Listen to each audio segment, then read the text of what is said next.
Begitulah cinta, tanpa harus dengan mata bisa melihat jejak keinginannya, walau jalan ke arah itu masih terhalang. Tak perlu kau katakan, sudah kudengar semua. Betapa banyak kesusahan disebabkan oleh kebencian, tak terkecuali cinta. Aku merasai cinta itu, tapi perasaanku bukanlah cinta itu sendiri. Jadi cinta itu, kalau dari frase ini kan bisa aku rasakan. Tapi biasanya orang yang merasakan cinta itu ragu-ragu dengan aku ini cinta beneran apa enggak di awalnya. Jadi orang begitu dia mengalami rasa cinta, dia ragu sendiri, apa ini cinta? Kok katanya orang-orang cinta ini, cinta itu, teorinya begini, begitu. Begitu ngalami sendiri, biasanya terus bertanya, cintakah ini? Anak-anak muda, teman-teman kita itu biasanya juga kan bertanya-tanya, ini cinta beneran? Apa hanya ketertarikan fisik saja? Atau hanya apa? Itu kan yang sering teman-teman tanyakan kalau pas jatuh cinta pertama. Atau jangan-jangan tertarik saja, mau tak tembak, nanti kalau sudah jadian benernya ternyata nggak cocok, gimana? Ini rasa sementara atau rasa selamanya mendalam? Itu biasanya yang kita rasakan itu. Aku merasai cinta itu, tapi perasaanku bukanlah cinta itu sendiri. Ini kata-katanya Romeo di awal novel. Ya di antara lain pelajaran kita malam hari ini ya kita pahami diri kita. Mungkin besok kita punya anak, punya putra yang jatuh cinta, kita bisa membaca gejala jiwa yang mereka rasakan. Nah, cinta adalah berat dan ringan, terang dan gelap, panas dan dingin, sakit dan senang, terbangun dan terjaga. Cinta adalah semuanya, kecuali apa arti dia yang sesungguhnya. Nah, ini menegaskan banyak sekali teori-teori yang lain, konsep-konsep dari ribuan tokoh tentang cinta. Tapi pastinya apa? Susah. Kalau definisinya cinta itu menyenangkan, kesedihan juga banyak muncul dari cinta. Kalau definisinya cinta itu sesuatu yang berat, banyak orang gembira ketika mendapat anugerah cinta. Kalau definisinya cinta itu sesuatu yang bercahaya, terang, banyak juga alasan cinta tapi membuahkan kegelapan. Cinta kadang menyakitkan, tapi sekaligus juga membahagiakan. Cinta membuat orang pasif, tapi juga mampu membuat orang jadi sangat aktif. Cinta membuat orang sangat bergairah hidup, tapi sebaliknya dia juga bisa membuat orang sangat putus asa. Ini kan ada pasangan-pasangan, mungkin nyambung dengan tema kita bulan lalu, semacam yin yang, maka mendefinisikannya agak sulit. Maka cinta adalah semuanya, kecuali apa arti dia sesungguhnya. Nanti kalau teman-teman mungkin mengalami langsung cinta ini, nikmati saja, ikuti saja jalannya. Itulah cinta sudah. Baik, saya lanjutkan. Itu kan yang merasakan. Kita lanjutkan yang tidak merasakan. Bahasa saya outsider, orang luar. Ini saya ambil dari kalimat-kalimat temannya Romeo, namanya Mercutio. Mercutio ini nanti yang di babak-babak akhir luka parah, tewas, dibunuh oleh sepupunya Juliet, yang gara-gara itu terus Romeo jadi khilaf membunuh sepupunya Juliet. Ini sahabat setianya Romeo. Ini mengomentari Romeo yang tergila-gila. Ini maka bahasa saya outsider. Kadang-kadang kita posisinya seperti Mercutio ini. yang tidak jatuh cinta. Jadi yang tidak jatuh cinta mengomentari yang sedang jatuh cinta. Kita akan sering menertawakan teman kita, saudara kita, adik-adik kita yang masih ABG, masih remaja yang sedang jatuh cinta itu kita tertawakan dia. Kita anggap dia bucin lah, kita anggap dia apa. Kita lupa bahwa itu gejala jiwa, itu fitrahnya manusia untuk jatuh cinta. Coba kita lihat ya kalimat-kalimatnya Merkutio. Ini mungkin mirip kita yang menertawakan tadi. Engkau sedang jatuh cinta. Pinjamlah barang sebentar sayap dewa cinta, hingga engkau pun bisa merasa ringan, sanggup bergerak dan menari. Engkau tenggelam dalam cinta, namun asmara membebanimu. Yang sepele jangan diberat-beratkan, Romeo. Kalau cinta itu menusukmu, mengapa tidak kau balas dengan tusukan yang setimpal, bahkan lebih, agar ia tumbang berkalang tanah. Romeo, bilang-bilang kepada kami jika engkau sudah tidak tahan lagi dalam lumpur. Kami akan menarikmu dengan tambang dari lumpur cinta yang di dalamnya engkau tenggelam hingga leher. Lalu kita bikin perapian di siang bolong. Maksudku, apa yang kau lakukan itu sama sekali tiada guna. Nah, ini Merkutio mengomentari Romeo. Alah, kamu itu, mungkin bahasanya anak hari ini ya, kamu itu sedang bucin. Kamu itu dibebani oleh asmara, engkau tenggelam dalam cinta, sudahlah. Itu tidak usah diambil terlalu serius lah. Kalau engkau merasa cinta itu menusukmu, balaslah dengan tusukan yang setimpal. Nah, ini gaya kita ya. Orang yang tidak mengalami cinta itu naik komentar enak. Dia tidak merasakan. Malah gitu aja. Malah cuma ditinggal gitu aja. Yang lain banyaklah. Mau-maunya sih kamu digituin oleh pacarmu. Itu kan komentar-komentar kita yang tidak ngalami. Tapi begitu ngalami, kita tidak akan bisa bicara seperti itu lagi. Ini pelajaran. Jadi kita ingat-ingat ya. Mungkin entah kapan kita berhadapan dengan saudara kita, teman kita yang sedang jatuh cinta, pahamilah situasi jiwanya. Bandingkan dengan kalau kita sendiri yang jatuh cinta. Jangan seperti yang disampaikan oleh Merkutio ini. Sudahlah, ya sudah, kalau mau dinikmati, kamu nikmati saja. Kalau bosan, ditinggal saja. Dengan bahasa lainnya begitu. Jadi itu pelajaran kedua.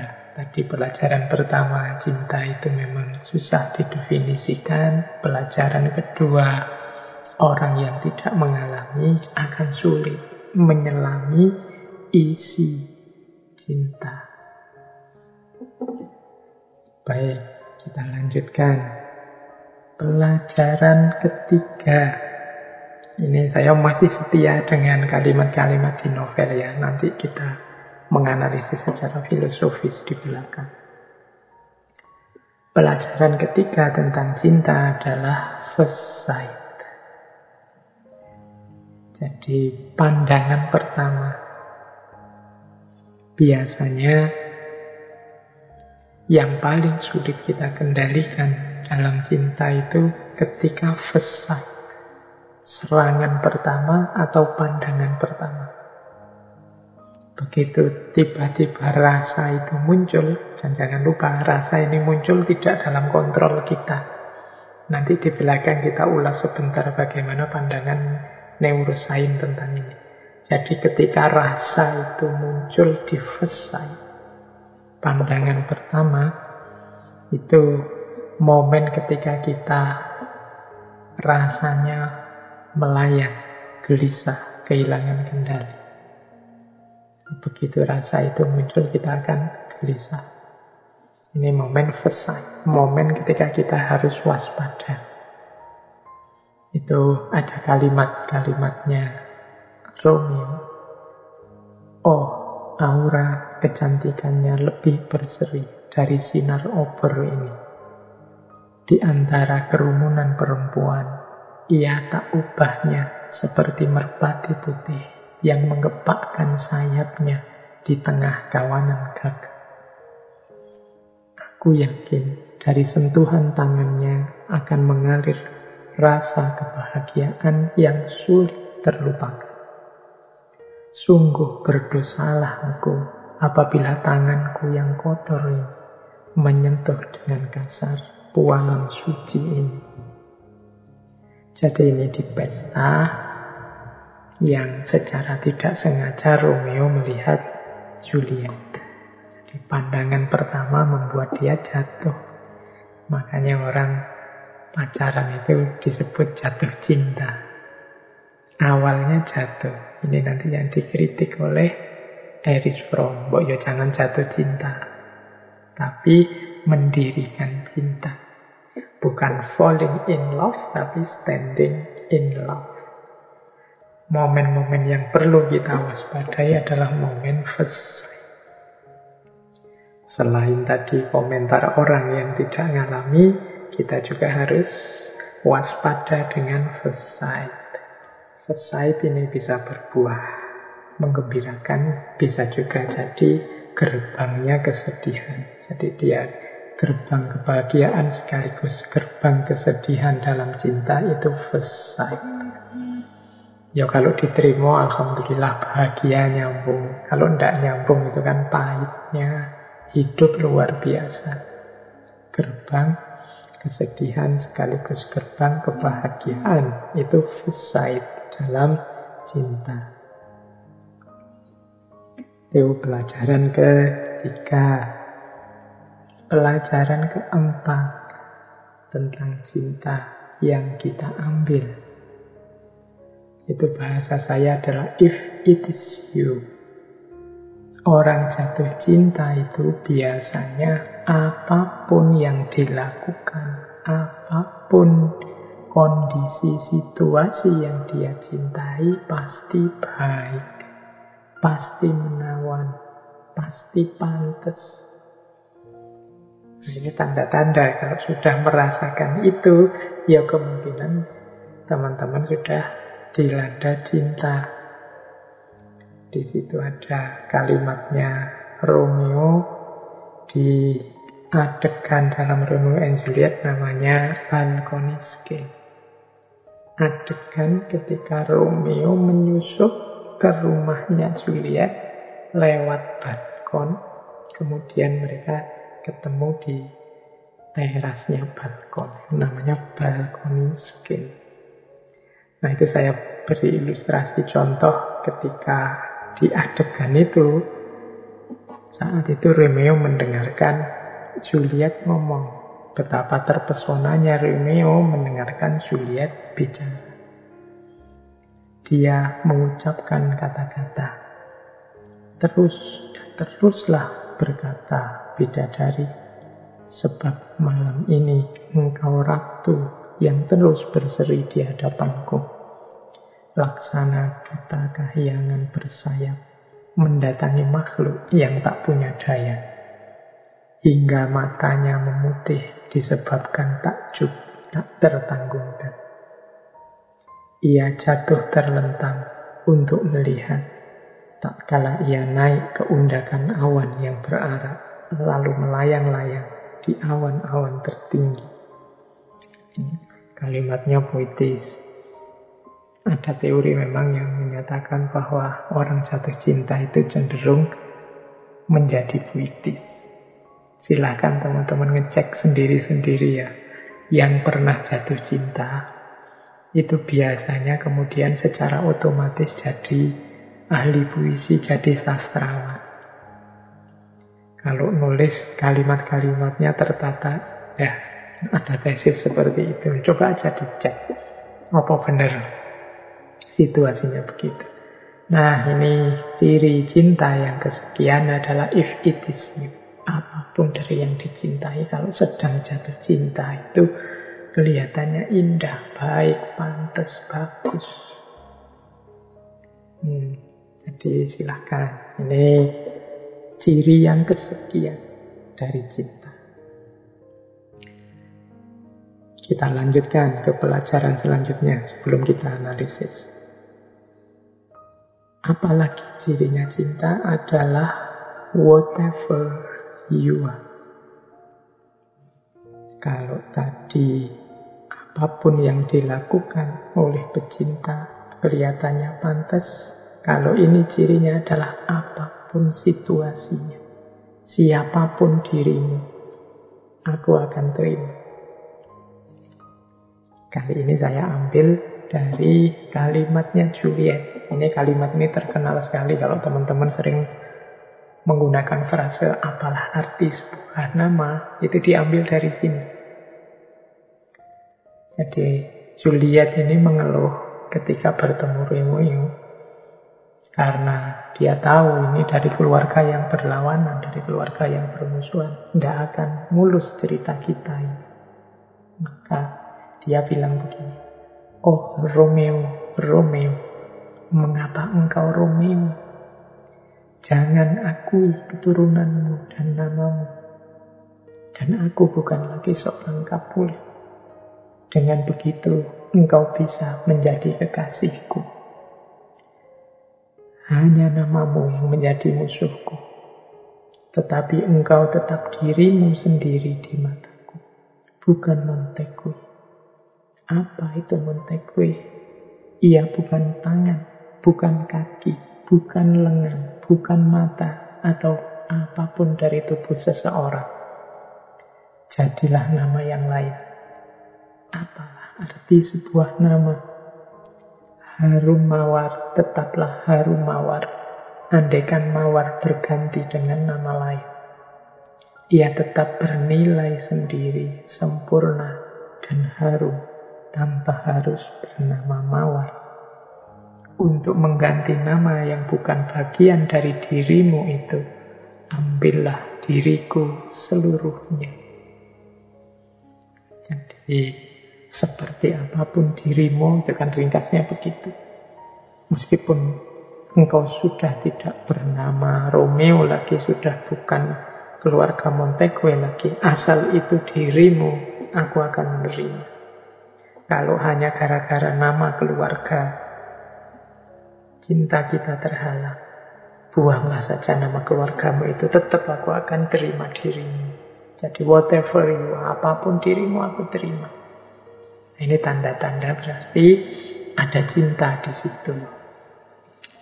Baik, kita lanjutkan.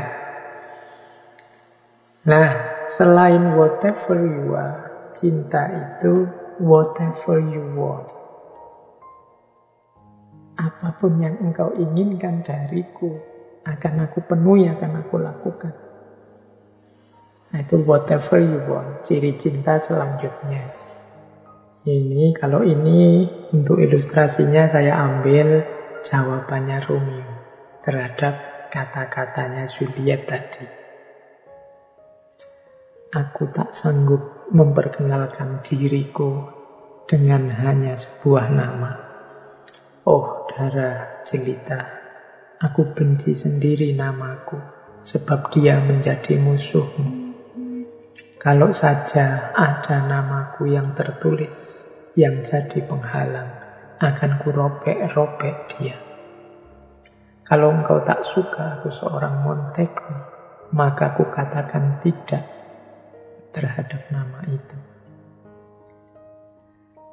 Sayap cinta menerbangkanku ke atas tembok ini, dan tebing batu tak sanggup menghambat gejolak cinta ini.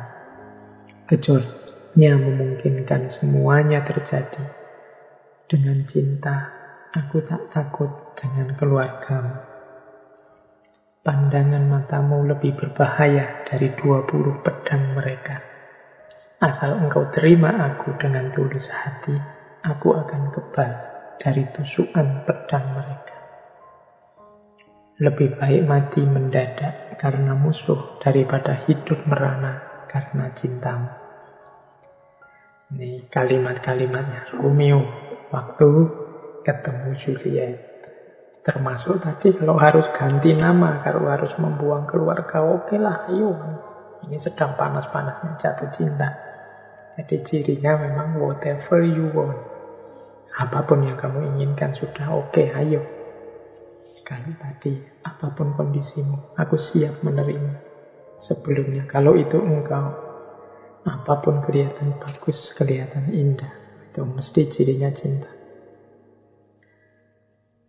Dan ada juga ciri yaitu everlasting. Everlasting itu rasanya orang yang sedang jatuh cinta itu, cintaku ini akan sepanjang zaman sampai akhir, tidak akan berubah. Tidak mungkin aku tidak mencintaimu, itu tidak mungkin. Ini ketika sedang panas-panasnya jatuh cinta ya, ada rasa everlasting. Aku tidak membayangkan hidup kalau tidak ada dirimu. Nah ini ada kesan everlasting. Ya meskipun nanti kalau sudah jalan beneran mungkin ada perubahan-perubahan rasa, nanti saya jelaskan di belakang. Tapi ketika jatuh cinta ini sedang muncul everlasting. Pokoknya cinta adalah segalanya. Kesetiaanku padamu tak terbatas, laksana lautan lepas. Cintaku sedalam-dalamnya samudera. Semakin dalam cinta yang kucurahkan padamu, semakin melimpah cinta yang kau berikan padaku. Kita berdua selamanya. Fajar menyingsing, aku ingin engkau pergi, tapi aku bagaikan bocah yang setengah hati melepas burung kesayangannya. Aku hanya melepasmu sesaat, lalu merenggutmu kembali dengan seutas tali. Ini diucapkan oleh Juliet habis Romeo apel, terus Romeo ingin pulang. Rasanya ya karena sedang dekat-dekatnya cinta itu kan. Kalau pulang dari apel itu antara ingin terus dilanjutkan apelnya dan memang dia harus saatnya pulang, kalau tidak ingin bahaya. Jadi fajar menyingsing, aku ingin engkau pergi, tapi aku bagaikan bocah yang setengah hati melepaskan burung kesayangannya. Aku hanya melepasmu sesaat, lalu merenggutmu kembali dengan seutas tali.